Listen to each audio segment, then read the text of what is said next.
Hello বন্ধুরা, তোমরা সবাই কেমন আছো? আমিও ভালো আছি।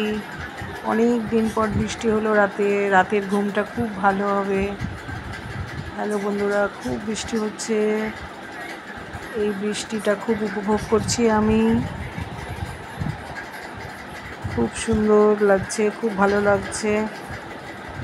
অনেক দিন পর এমন বৃষ্টি, খুব ভালো লাগছে বন্ধুরা। এত ভালো লাগছে ওই জন্য তোমাদের সাথে শেয়ার করলাম।